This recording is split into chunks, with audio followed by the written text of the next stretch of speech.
అండి అందరికీ నమస్కారం. Welcome to our channel. This is Vikram from learner zone. ఈరోజు మనం 7th క్లాస్ తెలుగులో మనం 12వ లెసన్ లాస్ట్ లెసన్ అయినటువంటి రాణి శంకరమ్మ నేర్చుకుంటున్నామండి. దీనికన్నా మనం 3rd class to 6th class వరకు అన్ని లెసన్స్ కూడా ప్లేలిస్ట్లో మేము సెట్ చేయడం జరిగింది. మీరు ఒక్కసారి ఛానల్ చూసుకున్నట్లయితే మనకు అన్నీ కూడా తర్వాత సైన్స్ ఇంగ్లీష్ మీడియం మిత్రులకు, సోషల్ ఇంగ్లీష్ మీడియం మిత్రులకు, ఎవరికి మన ఎస్జిటి మిత్రులకైతే ఈజీ లెర్నింగ్ అనేది మేము చెప్తున్నాము. తర్వాత ఎస్ఏ మిత్రులకు కూడా 8th వరకు చూసుకోండి మీరు. తర్వాత మీరు దానికి సంబంధించినటువంటి మీ టెక్స్ట్ బుక్స్ అనేది చదువుకోండి. ఓకే అండి, మనం ఇప్పుడు చూసుకున్నట్లయితే రాణి శంకరమ్మ లెసన్ చూద్దాం. ఇక్కడ చూసుకున్నట్లయితే పాఠం నేపథ్యం ఏంటిదో చూద్దాం. ఓకేనా. తెలంగాణలో వీర నారీమణులకు కొదవలేదు. అటువంటి నారీమణులలో ఆందోళన సంస్థానాన్ని పాలించి శత్రువులను గడగడలాడించిన రాణి శంకరమ్మ ధైర్య సాహసాలు కలిగిన వీర వనిత. ఈమె సంగారెడ్డి సమీపంలోని గౌడిచెర్లలో ఏంటిది 1702లో పుట్టింది.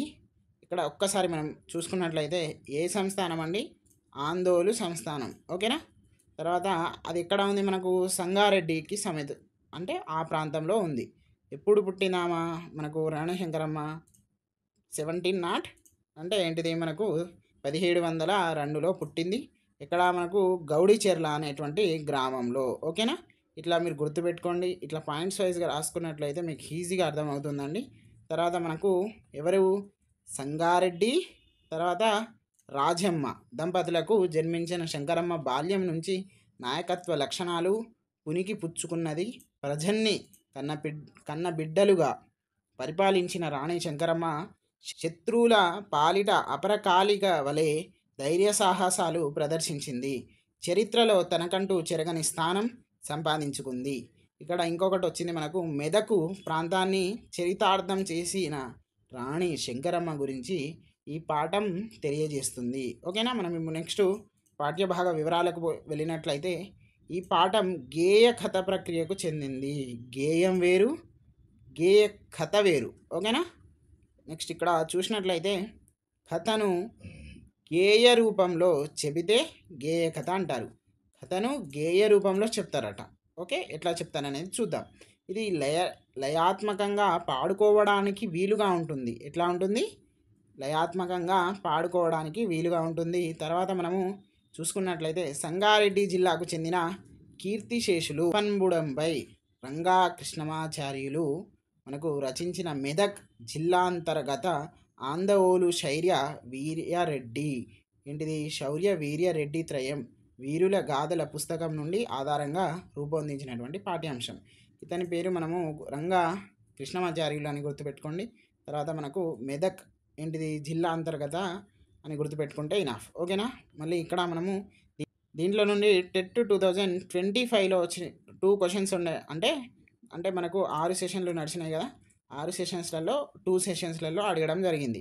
ఓకేనా. ఇక్కడ ప్రవేశిక చూసుకున్నట్లయితే అవకాశం లభిస్తే మహిళలు ఏ పనినైనా సాధించగలరు. తమ శక్తి సామర్థ్యాలను పదును పెట్టుకొని ఆత్మవిశ్వాసంతో ముందడుగు వేస్తారు.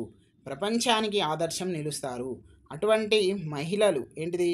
అటువంటి కోవకు చెందిన మహిళ ఎవరు? మనకు శంకరమ్మ. ఓకేనా. ఆమె యుద్ధరంగంలో చూపించిన ప్రతిభను, ఆమె జీవిత చరిత్రను ప్రజలు పాటలుగా పాడుకుంటారు. ఇంత కీర్తి పొందిన రాణి శంకరమ్మ చరిత్రను బతుకమ్మ పాట రూపంలో తెలుసుకుందాము. ఓకేనా. ఇప్పుడు మనకు లెసన్ వచ్చేసి గేయ కథకు చెందింది. ఇది చాలా అంటే చాలా ఇంపార్టెంట్. నార్మల్ మనము గేయం అని అనుకుంటాము, కానీ ఇది గేయ కథకు చెందింది. తర్వాత మనం ఒక్కసారి ఇక్కడ చూసినట్లయితే వీర తెలంగాణ, మన శౌర్య తెలంగాణ, మన ధైర్య తెలంగాణ, మన భాష తెలంగాణ, మన వాణి తెలంగాణ, మన బాణీ తెలంగాణ, మన శ్వాస తెలంగాణ, మన ధ్యాస తెలంగాణ. తెలంగాణ అంటే ఒక ప్రత్యేక ఉనికి, విశిష్ట సంస్కృతి ఉద్యమాలకు పుట్టినిల్లు. తెలంగాణలోని ప్రతి గ్రామం ఒక వీరునికో, ఒక కళాకారునికో, ఒక కవికో, ఒక గాయకునికో, ఏదో ఒక రంగానికి చెందిన గొప్ప వారికో జన్మనిచ్చింది. ఈ విషయంలో నాటి గౌతమి బాలశ్రీ మొదలుకొని నేటి వరకు అనేక మంది స్త్రీలకు కూడా ప్రసిద్ధ స్థానం ఉంది. ఓకే అండి. ఇప్పుడు మనము ఇంపార్టెంట్ పాయింట్సే చెప్పుకుంటాం కాబట్టి ఖాళీ ఇంట్రడక్షన్ అనేది ఇవ్వడం జరిగింది. నెక్స్ట్ మనం ఇంపార్టెంట్ పాయింట్స్లో వెళ్ళినట్లయితే సో, చూసుకున్నట్లయితే ఇక్కడ మనకు గేయ కథ ప్రక్రియకు చెందింది. ఓకేనా. తర్వాత ఆందోలు రాజధానిగా చేసుకొని పరిపాలించింది. తర్వాత మనము సంగారెడ్డి జిల్లా, ఇక్కడ రంగకృష్ణమాచార్యులు గారు రచించినటువంటి మెదక్ జిల్లాంతర్గత ఆందోలు శౌర్య వీర్య రెడ్డి త్రయంకి దానికి గ్రంథానికి సంబంధించినటువంటి. తర్వాత ఇక్కడ భర్త చూసుకున్నట్లయితే రాజనరసింహారెడ్డి. ఇతను ఎవరు అంటే ఆ ఆందోలు ఏదైతే ఉందో ఈమెకు పెళ్ళి కాకముందు, ఓకేనా, దానికి రాజు. అది అంతా కూడా స్టోరీ మనకు ఎట్లా మనకి టెక్స్ట్ బుక్లో అనేది ఉంటుంది.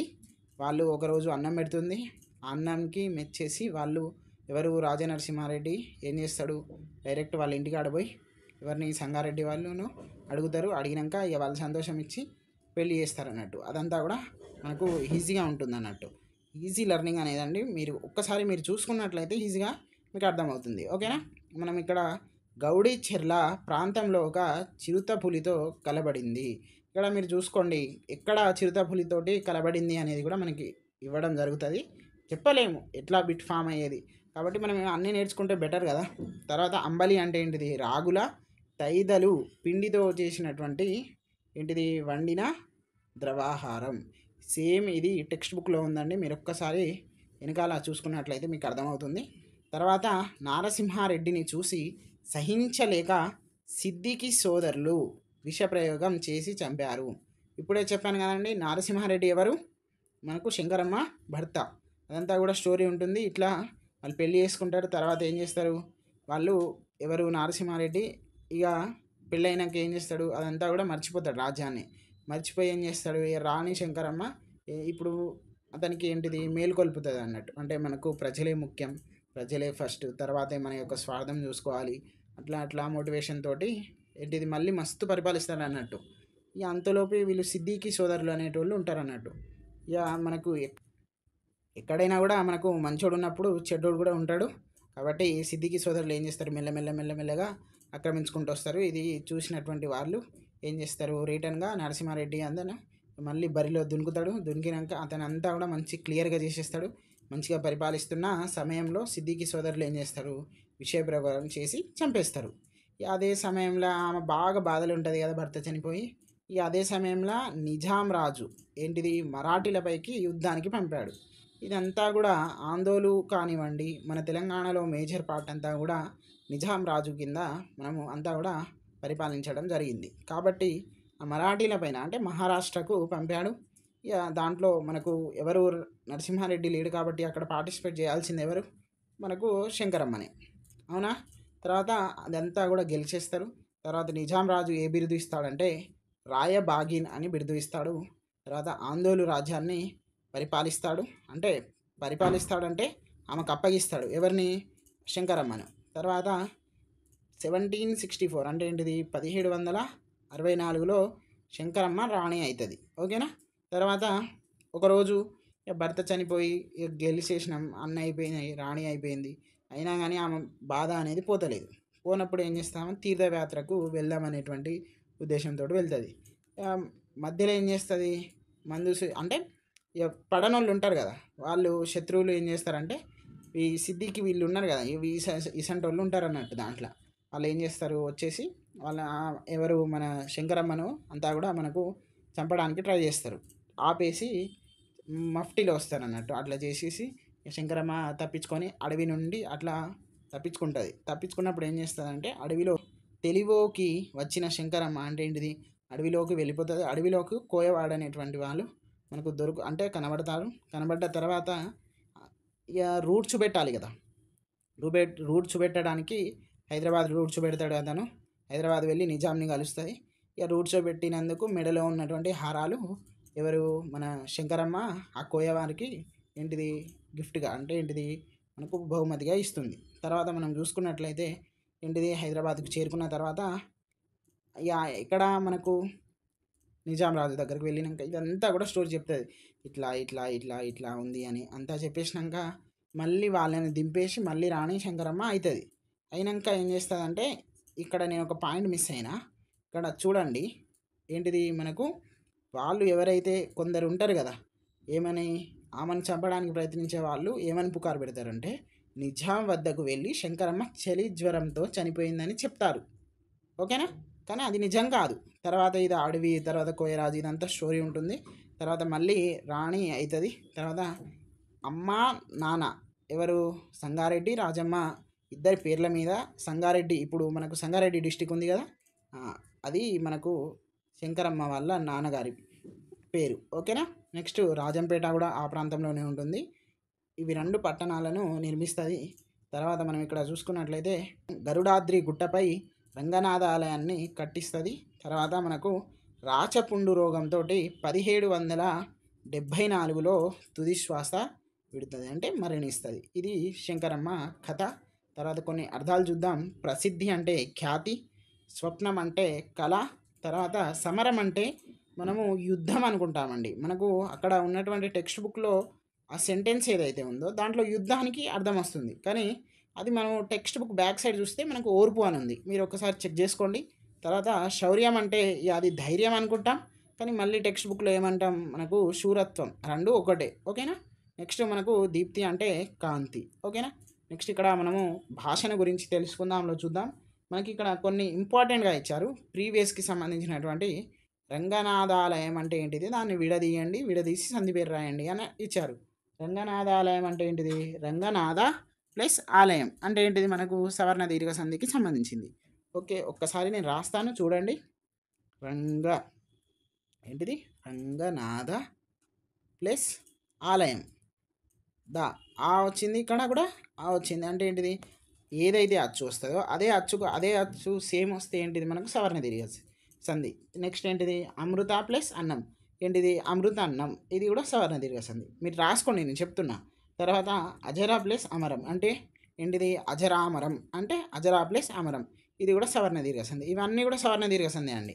తర్వాత మనకు కవీంద్రుడు, ఏంటిది కవి ప్లస్ ఇంద్రుడు. ఓకే, కవి ప్లస్ ఇంద్రుడు. ఓకే, అవి 2 కూడా రాసేస్తాయి, మళ్ళీ మీకు ఇబ్బంది ఎందుకు. ఓకేనా. ఇక్కడ చూసుకున్నట్లయితే మనకు అమృత ప్లస్ అన్నం. ఓకే. నెక్స్ట్ మనకు అజరామరం అని ఉంది కదా, ఇక్కడ అజరా ప్లస్ అమరం. ఓకే, ఇలా రాసుకోండి. తర్వాత మనకు ఇక్కడ కింద కొన్ని విగ్రహ వాక్యాలు ఇచ్చారు, వాటి సమాసాల పేర్లు కూడా రాయమన్నారు. మనం ప్రీవియస్గా ఒకటే సమాసం నేర్చుకున్నాం, ద్వంద్వ సమాసం. ద్వంద్వ సమాసం అంటే ఏంటిది, ఇద్దరికి అక్కడ ఉన్నటువంటి చదువు సంధ్యలు అని ఉంది. ఇప్పుడు చదువుకు సంధ్యకు ఇద్దరికి కూడా సమాన ప్రాధాన్యత ఉంటుందని నేర్చుకున్నాం. మీరు ఒక్కసారి ప్రీవియస్ క్లాసెస్లలో చూస్తే మీకు ఈజీగా అర్థమవుతుంది. ఇక్కడ మనం చూసుకున్నట్లయితే చదువు సంధ్య, ఇది ద్వంద్వ సమాసం.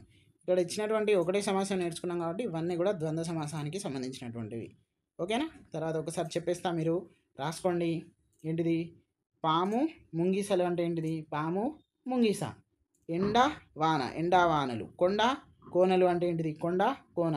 తర్వాత మంత్రంత్రాలు అంటే ఏంటిది, మంత్రము ప్లస్ తంత్రము. ఇట్లా అన్నీ కూడా మిగతాయి కూడా మీరు రాసుకోండి. ఓకేనా అండి. మనం నెక్స్ట్ చూసుకున్నట్లయితే ద్విగు సమాసంకి వెళ్ళిపోదాం. ద్విగు సమాసం అంటే ఏం లేదు, మీరు ఒకటే గుర్తుపెట్టుకోండి. ద్వంద్వ అంటే ఏంటిది, రెండు ప్రాధాన్యత. ఇగో 1 2 ఇట్లా కోడ్ మీకు ఏం రాకపోతే. ద్విగు అంటే ఏంటిది, మనం 7 కొండలు ఎక్కి ఏం చేస్తాం, మళ్ళీ దిగుతాం కదా, అంటే ఏంటిది, మెట్లు దిగుతాం. మెట్లు అంటే ఏంటిది, లెక్కలు అని గుర్తుపెట్టుకోండి, లెక్కలు. ఓకేనా. లెక్కలు అంటే ఏంటిది, నంబర్స్. ఓకే, ద్విగు అంటే నంబర్స్, అంతే, ఇంకేం లేదు. ఓకే, నేనైతే ఇలానే గుర్తుపెట్టుకుంటా, మీ ఇష్టం. ఇక్కడ మనం చూసుకున్నట్లయితే ఈ పదాలను పరిశీలించండి. నవరసాలు 9 సంఖ్య గల రసాలు అట. ఓకే. నెక్స్ట్ చతుర్వేదములు అంటే ఏంటిది, 4 సంఖ్య గల వేదములు. ఇంకా షట్చక్రవర్తులు అంటే ఏంటిది, 6, ఏంటి షడ్రుచులు అంటాం కదా, 6. తర్వాత పంచపాండవులు అంటే ఏంటిది, 5 సంఖ్య గల పాండవులు. దశాదిశలు అంటే ఏంటిది, 10 సంఖ్య గల దిక్కులు. ఇది ప్రీవియస్ బిట్ అండి, టెట్లలో అడిగినటువంటి క్వశ్చన్. ఏంటిది, 8 బొమ్మలు, 8 సంఖ్య గల బొమ్మలు. ఒక్కసారి డెఫినేషన్ చూద్దాం. ఈ పదాలలో మొదటి పర్వం అంటే మొదటి పదాన్ని మనం పర్వం అంటాము, రెండవ పదాన్ని పరపదం అంటాము. మొదటి పర్వపదం సంఖ్యావాచకంగా ఉండి రెండవ పదం అంటే ఏంటిది, నామవాచకంగా ఉంది. వీటిని విగ్రహ వాక్యాలు, వీటికి సంబంధించినటువంటి విగ్రహ వాక్యాలు ఇలా ఉన్నాయి. ఇక్కడ ఇచ్చారు కదా, ఇవి ఇక్కడ ఉన్నాయి, మనం డైరెక్ట్ చెప్పేసినాం. ఒకసారి మళ్ళీ చూద్దాం. మొదటి పదం సంఖ్య అయితే తర్వాత పరపదం ఏంటిది, ఆ సంఖ్యకు సూచించే నామవాచకం అయి ఉంటుంది. ఏంటిది పూర్వపదం సంఖ్యావాచకమైతే అది ద్విగు సమాసం. ఓకేనా? ఈజీ అండి. ఇంకా డెఫినేషన్ అని పక్కన పెట్టేస్తే ద్విగు అంటే సంఖ్య అంతే, అట్లా గుర్తుపెట్టుకోండి. ద్వంద్వ అంటే ఏంటిది ఇద్దరు, అన్న తమ్ముడు ఇద్దరు సమానమే తల్లికి. ఓకే, అట్లా గుర్తుపెట్టుకోండి. అట్లా గుర్తుపెట్టుకుంటేనే మనకు ఈజీ లెర్నింగ్ అనేది ఉంటుంది. ఇప్పుడు మీరు దాన్ని బట్టి పట్టుకొని నేర్చుకునే లోపు టెట్ ఎగ్జామ్ అయిపోతుంది, డిఎస్సి కూడా అయిపోతుంది. కాబట్టి మీరు ఈజీగానే అయితే నేర్చుకోండి. ఇక్కడ ఒక్కసారి చూద్దాం. మొదటి పదం సంఖ్య అయితే తర్వాత పదం ఆ సంఖ్యను సూచించే నామవాచకం అయితే అయ్యి ఉంటుంది. నవరసాలు 9 అనేది నవ, రసాలు అనేది ఏంటిది దానికి సంబంధించినటువంటి నామవాచకం అంతే. దిశలు, దశ అంటే ఏంటిది 10, దిక్కులు దిశలు అంటే ఏంటిది దిక్కులు, గంతే. ఓకేనా? నెక్స్ట్ మనం ఇలాంటి ఈజీ లెర్నింగ్ అనేది ఉంది మనకు. మీకు ఇక్కడ ప్రాక్టీస్ కూడా ఇచ్చారు చూడండి. మనకు కింది సమాస పదాలను విగ్రహ వాక్యాలను రాసి సమాసాల పేర్లు రాయండి. 100 సంవత్సరాలు, 100 సంఖ్య గల సంవత్సరాలు, ఇది ద్విగు సమాసం. ఏంటిది ముక్కు చెవులు, ఇదేంటిది చెప్పండి మీరే. ముక్కు అన్న చెవులన్న ఏంటిది ద్వంద్వ సమాసం అది. ఓకేనా? నెక్స్ట్ ఇక్కడ చూసినట్లయితే మనకు ఇక్కడ 7 ఏండ్లు, 7 సంఖ్య గల ఏళ్ళు అంటే ఏంటిది సంవత్సరాలు. నెక్స్ట్ 6000 గుర్రాలు, 6000 సంఖ్య గల గుర్రాలు. తర్వాత శౌర్య ధైర్యాలు, ఇది మనకు ద్వంద్వ సమాసానికి సంబంధించినటువంటి బిట్ అండి. ఇక్కడ మనకు ప్రతి ఒక్కరు కూడా మంచిగా చూస్తున్నారు, మంచి వ్యూస్ వస్తున్నాయి మాకు, కానీ లైక్స్ వస్తలేవు. మీరు ఖచ్చితంగా సబ్స్క్రైబ్ చేసుకోగలరు, అట్లాగే లైక్ చేయండి, అట్లాగే మన వాట్సాప్ గ్రూప్లో జాయిన్ అవ్వండి. Thank you.